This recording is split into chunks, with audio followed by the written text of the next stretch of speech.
दोनों आपस में रिलेटेड हैं, क्योंकि अगर ये करोगे तो फिर ऑब्वियसली ये नहीं करना। फर्स्ट इज, आप या कोई भी इंसान हो तो उसको ऐसा लगता है, ये इंसानी फितरत है, उसको लगता है कि जो मैं कर रहा हूं वो तो कॉमन चीज है। कोई दूसरा जो कर रहा है ना, दूसरी की थाली में लड्डू हमेशा बड़ा लगता है, तो दूसरा कुछ कर रहा होगा तो यार वो ज्यादा अच्छा प्लान होगा शायद। तो जो पहला डूज है, या फिर जिसको बोलोगे स्टिक टू योर प्लान, जो आपका ऑलरेडी प्लान चल रहा है उसी पे ही स्टिक करें प्लीज।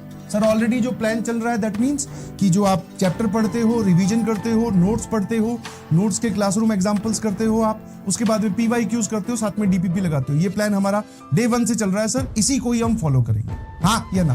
तो डोंट क्या हो गया, do not change the plan.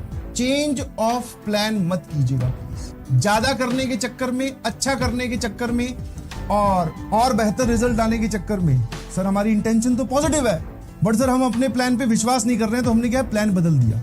Plan बदल दिया मतलब, जैसे कुछ लोग ड्रॉपर्स है तो वो बोलेंगे कि सर अब मैं पहले कैलकुलस वाले चैप्टर्स पढ़ूंगा, फिर मैं सर ये वाला चैप्टर पहले पढ़ूंगा, जो क्लास का करिकुलम चल रहा है वो छोड़ देंगे, अब अपना एक प्लान बनाएंगे। तो मेरी आपसे रिक्वेस्ट है कि ऐसा मत कीजिए, ठीक है। हाँ, आपको बहुत सारे प्लान्स मिल जाएंगे, यूट्यूब पे आप जाएंगे तो बहुत सारे प्लान्स मिलेंगे कि आने वाले 3 महीने में आप अच्छा कैसे कर सकते हैं, आने वाले 4 महीने में आप कैसा कर सकते हैं, सेशन 1 से पहले आपको क्या करना चाहिए। ये सब बातें इमैटेरियल है, समझ में आया, वर्थलेस है।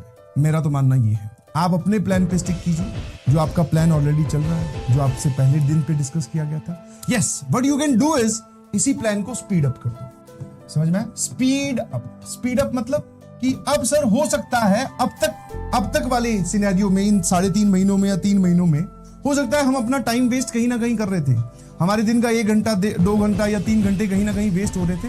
अब उसको हटा दीजिए प्लीज, अब वो काम भी आप स्टडी को दीजिए, वो टाइम भी स्टडी को दीजिए, इस काम को अच्छे से स्पीड अप कीजिए। अब इस काम में कोई भी बैकलॉग नहीं होना चाहिए। समझ में आएगी नहीं समझ? इससे पहले जो आपने किया, कुछ खराब भी किया तो भी कोई घबराने वाली बात नहीं है, अच्छा किया तो that is very positive thing. इसके बाद में आप कभी भी कोई चीज का बैकलॉग मत होने दें। कभी भी ज्यादा सोचने के चक्कर में, पता चला सोच रहे हैं बैठ के कि अब क्या होगा, उस चक्कर में 1 घंटा बर्बाद किया, फिर 2 घंटे, फिर 1 दिन, फिर 2 दिन, 1 हफ्ता, 2 हफ्ता, तो फिर तो भैया नुकसान हो गया बहुत ज्यादा। क्या मेरी बात समझ में आ रही है? हाँ ना, ठीक है। तो अपने प्लान पे स्टिक कीजिए, उस पर भरोसा कीजिए, जो भी आपको अपने टीचर्स ने बताया उसी पे भरोसा कीजिए। अपना प्लान चेंज मत कर दीजिएगा, रंग बिरंगा प्लान कोई यूट्यूब से देखकर या किसी के भी इन्फ्लुएंस में आकर, क्योंकि अब बहुत सारे लोग ऐसा करेंगे कि ये वाला प्लान है जिसमें आप डबल डिजिट रैंक ला सकते हो 3 महीने में। ऐसा कुछ नहीं है भाई। सभी प्लान्स में अगर वो सच में अच्छे हैं तो लास्ट में एक ही बात निकल के आती है कॉमन, दैट इज कि आपको पढ़ाई करनी पड़ेगी जोरों शोरों से, सब कुछ त्याग कर। तो वो सर हम इसी में भी कर सकते हैं, क्या दिक्कत है? क्या मेरी बात समझ में आती है?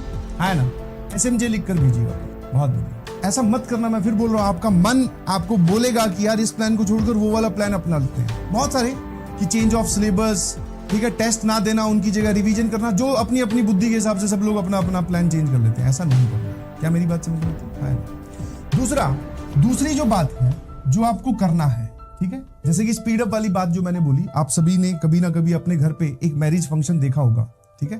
तो जब ऐसा होता है ना कि आज से 3 महीने बाद में हमारे घर में शादी है, तो हम धीरे धीरे उसके लिए तैयारी करते हैं, धीरे धीरे, ठीक है, कि मुहूर्त निकलवाते हैं, जहाँ पे शादी होनी है वहां का पैलेस बुक करते हैं, वो पहले वाले काम है। आपने देखा होगा कि जब हम शादी वाले दिन के नजदीक आते हैं, उसके जस्ट पहले वाला 1 हफ्ता, तो घर के सभी लोग बोलते हैं ना बहुत कम सोते हैं। मेरा बोलना ये नहीं कि आप अपना सोना कम कर लो, बट सर स्पीड अप कर देते हैं उन्हीं काम को फटाफट, सारे घर वाले लग जाते हैं, ठीक है। तो वैसे ही अब आपको करना है, ठीक है। हाँ, अब सर यहाँ पे हम ऐसा कैसे करेंगे? तो बहुत सिंपल सी कहानी है।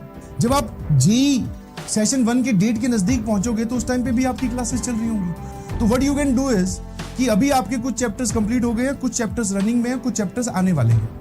इनकी रिवीजन इतने अच्छे से कीजिए, इनको स्ट्रॉन्ग कर दीजिए कि जब आप जेईई के डेट के नजदीक पहुंचो तो आपको इन चैप्टर्स की टेंशन ना हो। कम से कम कि शुरू के 15 या 20 चैप्टर है, बोले सर इनकी हमारी रिवीजन, इनके PYQ, इनके नोट सारे डन है, ताकि लास्ट मोमेंट पे आप लास्ट चैप्टर्स पे ही फोकस कर सको। तो अभी आपको अपना इनपुट बढ़ाना है, और ऐसा आपको तीनों सब्जेक्ट्स में करना है, सिर्फ एक में नहीं।